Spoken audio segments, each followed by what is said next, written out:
দর্শক আমন্ত্রণ প্রবাসী বাংলাদেশে আপনাদের সঙ্গে আছি দেবাশিস রঞ্জন সরকার। যুক্তরাষ্ট্রে এসএসসি 2000 ব্যাচ মিলেনিয়াম গ্রুপের উদ্যোগে সিলভার জুবলির আয়োজন করা হয়। নিউ ইয়র্কের একটি পার্টি হলে রোববার ব্যাচটির 25 বছর পূর্তি উপলক্ষে আয়োজন করা হয়। বর্ণাঢ্য আয়োজন, মনোমুগ্ধকর নাচ গানে প্রাণবন্ত সময় পার করেন গ্রুপের সদস্যরা। বহুদিন পর পুরনো বন্ধুদের সাথে গল্প, আড্ডা ও স্মৃতিচারণে যেন শৈশব কৈশোরে ফিরে যায় তারা।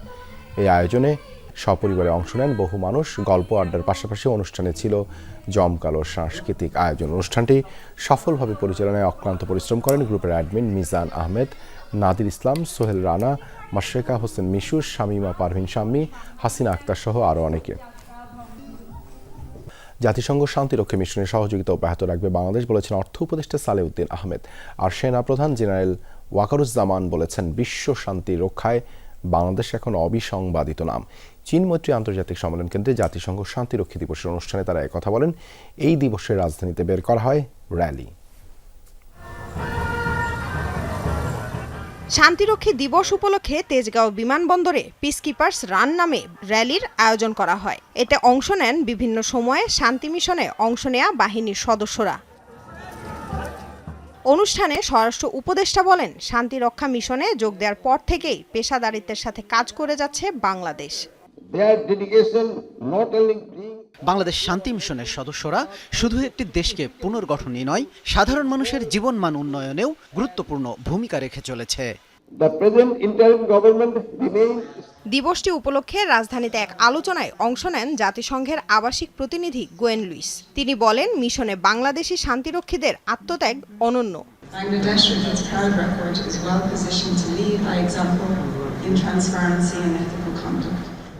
অনুষ্ঠানে সেনাপ্রধান জেনারেল ওয়াকারুজ্জামান বলেন, বিশ্ব শান্তি রক্ষায় বাংলাদেশের ভূমিকা তুলনাহীন। Bangladesh reiterates our solid commitment to global peace by persistently responding to the call of the United Nations.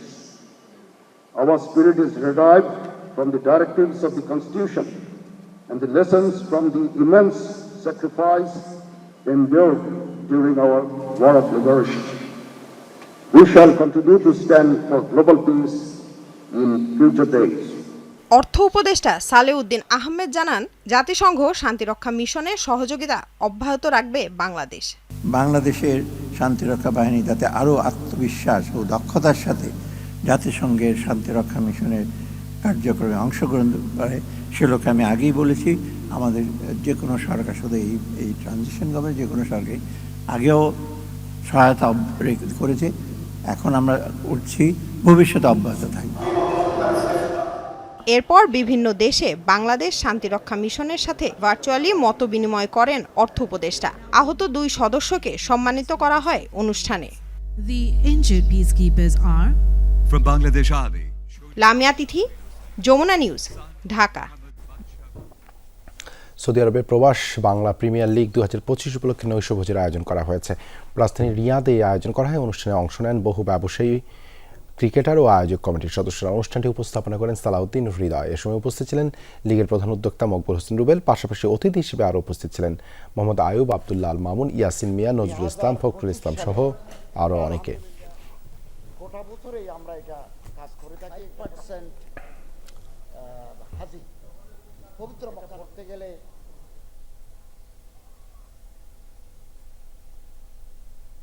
জন হাজি মক্কা শরীফে পৌঁছে গেছেন। বাকি আরও 12,643 জন হাজি আগামী 31 তারিখ লাস্ট ফ্লাইট, পরে একদিন বাড়ানো হয়েছে 1 জুন। এর ভিতরে বাকি 12,643 জন হাজি আমরা আশা করছি তারা পবিত্র মক্কা নগরীতে পৌঁছে যাবেন হজ আদায়ের জন্য। বাংলাদেশের অভ্যন্তরীণ ও প্রশাসনিক সংকট মোকাবেলায় দায়িত্ব দেশটির সরকারের। বিবৃতিতে কথা বলেছেন ভারতের পররাষ্ট্র মন্ত্রণালয়ের মুখপাত্র রণধীর জয়সওয়াল। বাংলাদেশের সাথে ইতিবাচক সম্পর্ক তৈরি করার ইঙ্গিত দিলেন পররাষ্ট্র মুখপাত্র।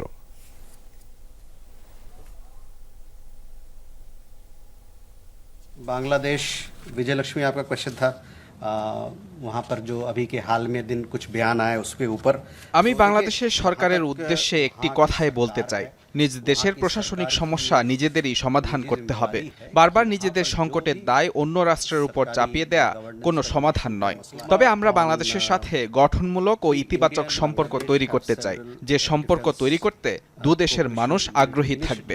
अंडर इम्प्लीमेंटेशन গাজায় যুদ্ধবিরতি কার্যকরের বিষয়ে ট্রাম্প প্রশাসনের প্রস্তাবিত পরিকল্পনায় সম্মতি জানিয়েছে ইসরায়েল।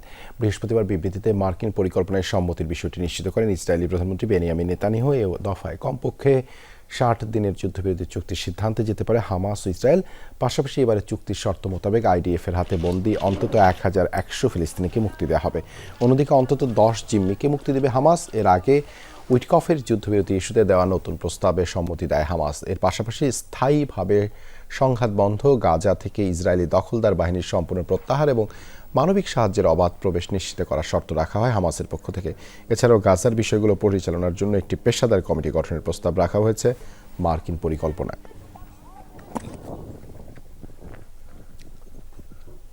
দর্শক, এ পর্যায়ে প্রবাসী বাংলাদেশে একটা বিরতি নেব, আমাদের সাথেই থাকুন। যুক্তরাজ্যে গ্রেটার সিলেট কমিউনিটি ইউকে এর উদ্যোগে আলোচনা সভা আয়োজন করা হয়েছে। সিলেট সহ অন্যান্য সকল জেলায় প্রবাসীদের দাবি দাওয়া আদায় ও বিভিন্ন সমস্যার সমাধানে এই কমিউনিটি গঠন করে যুক্তরাজ্যের বাংলাদেশিরা। সংগঠনটির নর্থ ওয়েস্ট রিজিয়ন গঠনের লক্ষ্যে এই সভার আয়োজন করা হয়। মঙ্গলবার রচটেলের বিএসিপি কমিউনিটি হলে আয়োজিত হয় অনুষ্ঠানটি। প্রবীণ কমিউনিটি ব্যক্তিত্ব সুরাবুর রহমানের সভাপতিত্বে অনুষ্ঠানটি পরিচালনা করেন সৈয়দ মুজিব। এ সময় আলোচনা সভায় বক্তব্য রাখেন কাউন্সিলর মমতাজ আলী আজাদ, আলী আহমদ, গনি চৌধুরী সহ আরও অনেকে। এ সময় সবার মতামতের ভিত্তিতে নাজমুল ইসলামকে চেয়ারপারসন, মীর গোলাম মুস্তাফাকে জেনারেল সেক্রেটারি ও সোহেল মিয়াকে ট্রেজারার করে কমিটি ঘোষণা করা হয়। আগামী দিকে যে আমরা সিলেটের জাতীয় স্বার্থ যেগুলো আছে ওগুলা নিয়ে কাম করা লাগে, বিশেষ করে আমরা উসমানী আন্তর্জাতিক বিমানবন্দরে পূর্ণাঙ্গভাবে যাতে ইন্টারন্যাশনাল এয়ারপোর্ট হিসাবে ঘোষণা করা যায়। বৃহত্তর সিলেটের যে সমস্ত উন্নয়নমূলক কর্মকাণ্ড আমাদের করা দরকার, আমরা প্রেসার করা দরকার, এই প্রেসার আমরা করে যাব এই কমিটিকে নিয়ে। সৌদি আরবে প্রবাস বাংলা প্রিমিয়ার লিগ 2025 উপলক্ষে নৈশভোজের আয়োজন করা হয়েছে। রাজধানী রিয়াদে আয়োজন করে অনুষ্ঠানে অংশ নেন বহু প্রবাসী ব্যবসায়ী, ক্রিকেটার ও আয়োজক কমিটির সদস্যরা। অনুষ্ঠানটি উপস্থাপনা করেন সালাউদ্দিন ও হৃদয়। এ সময় উপস্থিত ছিলেন লীগের প্রধান উদ্যোক্তা মকবুল হোসেন রুবেল। পাশাপাশি অতিথি হিসেবে আরও উপস্থিত ছিলেন মোহাম্মদ আয়ুব, আবদুল্লাহ আল মামুন, ইয়াসিন মিয়া, নজরুল ইসলাম ফখরুল সহ আরও অনেকে।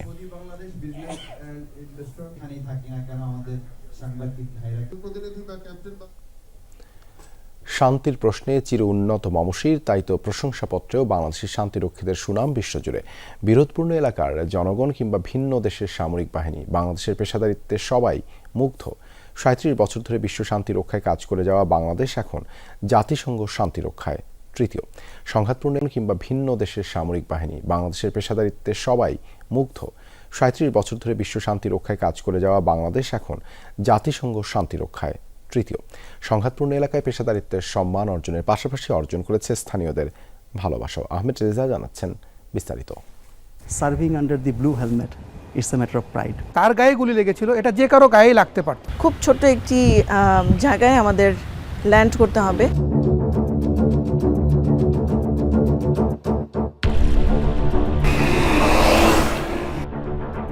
সামনে সন্দেহজনক কিছু দেখা গিয়েছে।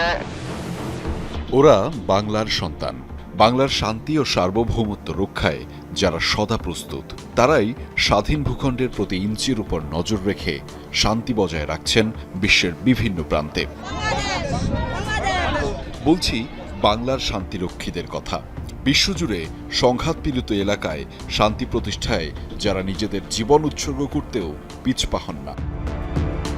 1988 সাল থেকে জাতিসংঘ শান্তিরক্ষী মিশনে অংশগ্রহণ করে আসছে বাংলাদেশ সেনাবাহিনী, নৌবাহিনী, বিমান বাহিনী এবং বাংলাদেশ পুলিশের সদস্যরা। বর্তমানে বিশ্বের বিভিন্ন দেশে প্রায় 6000 বাংলাদেশি শান্তিরক্ষী মিশনে কর্মরত আছেন। সেখানে যে অপারেশনগুলো হয়, আমরা যখন বের হই আমরা জানি না যে আজকে আমরা এখানে ফেরত আসতে পারবো কিনা। কারো কারো ভাগ্যে ফেরত আসার সৌভাগ্য হয়, কেউ কেউ ফেরত আসতে পারে না, হয়তো তার দেহটার দেশে ফেরত আসে। শান্তি প্রতিষ্ঠায় যেসব দেশের প্রয়োজনীয়তা, সেই প্রয়োজনীয়তাগুলোকে ফুলফিল করতে পারাটা, এটা আমি মনে করি আমার দেশের যে প্রশিক্ষণলব্ধ জ্ঞান জাতিসংঘ মিশনে এটার প্রয়োগ আমাকে নিঃসন্দেহে অনুপ্রাণিত করেছে।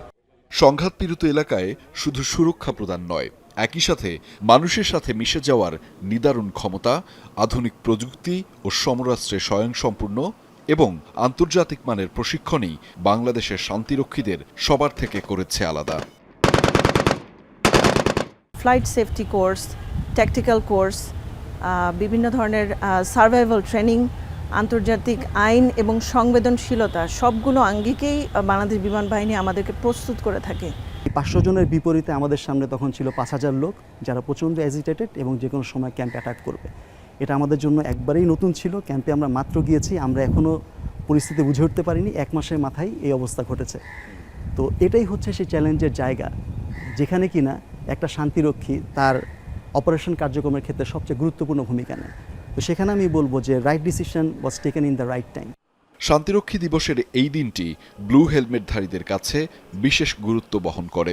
তাদের বিশ্বাস, বাংলার পাশাপাশি শান্তির বার্তা বিশ্ব প্রেক্ষাপটেও পৌঁছে দেবে তরুণ তুর্কিরা। আমাদের তরুণ প্রজন্ম যেন তাদের মেধা এবং প্রজ্ঞা দিয়ে, তাদের পেশাদারিত্ব দিয়ে, সহমর্মিতা দিয়ে এ দেশের পাশে সবসময় থাকে। সবাই যদি একত্রে শান্তির জন্য কাজ করে যেতে পারে, তাহলে বিশ্বে শান্তি প্রতিষ্ঠা হবে। বিশ্ব শান্তি প্রতিষ্ঠায় এই যে সুযোগ তারা পাবে, এটা যেন তারা অবশ্যই লুফে নেয়। জাতিসংঘের তথ্য অনুযায়ী শান্তিরক্ষী মিশনে অংশগ্রহণ করে এখন পর্যন্ত প্রাণ হারিয়েছেন প্রায় 168 জন বাংলাদেশি, যাদের আত্মত্যাগী বিশ্বের বিভিন্ন সংঘাতপূর্ণ এলাকায় শান্তি বিরাজ করছে প্রতিনিয়ত। আহমেদ রেজা, যমুনা নিউজ, ঢাকা। আবার আমন্ত্রণ প্রবাসী বাংলাদেশে। চলমান আগ্রাসনের মধ্যেই দখলকৃত পশ্চিম তীরে আরও 22টি নতুন বসতি স্থাপনের অনুমোদন দিয়েছে ইসরায়েল সরকার। প্রতিরক্ষামন্ত্রী ইসরায়েল কাটস ও অর্থমন্ত্রী বেজালেল স্মোটরিচের যৌথ উদ্যোগে নেওয়া হয় এই সিদ্ধান্ত। বৃহস্পতিবার এক যৌথ বিবৃতিতে এই তথ্য জানায় দুটি মন্ত্রণালয়। এই সিদ্ধান্তের আওতায় পুনরায় শুরু হবে উত্তর সামারিয়ায় বসতি স্থাপন। রয়েছে জর্ডান উপত্যকায় সীমান্ত বরাবর বসতি করে তোলার পরিকল্পনাও।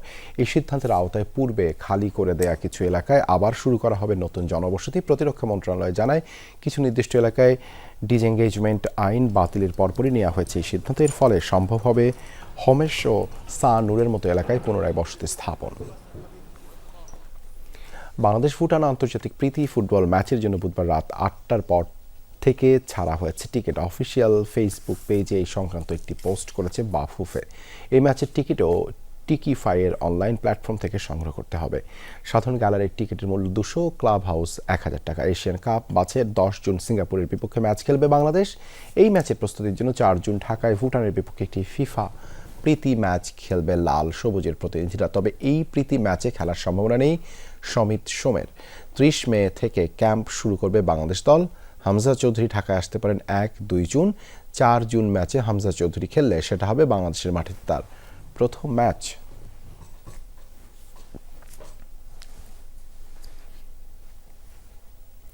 জোর গুঞ্জন বিসিবির নতুন সভাপতি হচ্ছেন আমিনুল ইসলাম বুলবুল। এই নিয়ে সরাসরি কোনো মন্তব্য না করলেও জাতীয় দলের সাবেক অধিনায়ক বলছেন দেশের ক্রিকেটের স্বার্থে যে কোনো দায়িত্ব পালন করতে প্রস্তুত তিনি।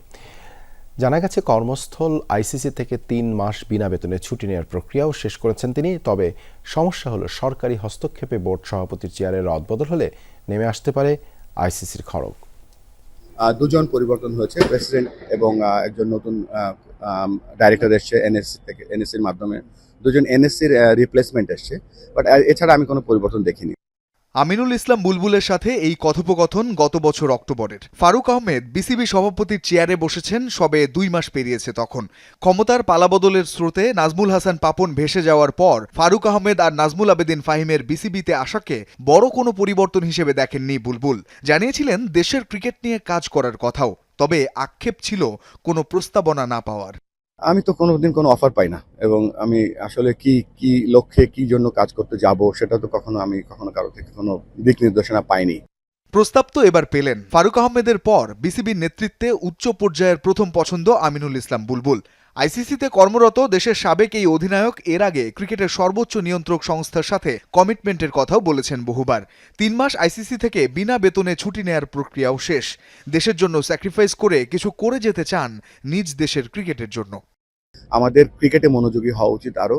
আমাদের উপজেলা ক্রিকেট, আমাদের জেলা ক্রিকেট, আমাদের এই জায়গাগুলোতে আরো বেশি সম্পর্ক স্থাপন করা উচিত, যাতে আমরা আরো আমরা ক্রিকেটটা ভাবি যে জাতীয় দল। ক্রিকেট কিন্তু সকলের একটা অংশগ্রহণ করার মতন একটা পরিবেশ সৃষ্টি করতে হবে। জাতীয় ক্রীড়া পরিষদের কাউন্সিলর হয়ে বিসিবিতে পরিচালক পদে গত বছরের ২১ অগস্ট সভাপতি নির্বাচিত হন ফারুক আহমেদ। আগামী নির্বাচন পর্যন্ত এই পদে থাকার কথা ফারুকের। তবে মাত্র ৯ মাসের মাথায় বাংলাদেশ ক্রিকেট বোর্ডের চেয়ার ছাড়তে হচ্ছে দেশের সাবেক এই অধিনায়ককে। সিদ্ধান্ত জানিয়ে দেওয়া হয়েছে এনএসসি থেকেও। তবে নির্বাচন ছাড়াই এমন পালাবদল হলে সরকারি হস্তক্ষেপের বিষয়টিও আসবে সামনে। আইসিসির গাইডলাইন বলছে নির্বাচিত কোনো বোর্ডে বদল আনতে পারে না কোনো সরকার। উদাহরণ আছে শ্রীলঙ্কা, জিম্বাবুয়ের মতো বোর্ডের আইসিসির সাময়িক নিষেধাজ্ঞায় পড়ার। রঞ্জন শান্ত, যমুনা স্পোর্টস। দর্শক, এই ছিল প্রবাসী বাংলাদেশের আজকের আয়োজন। এতক্ষণ সাথে থাকার জন্য ধন্যবাদ সবাইকে।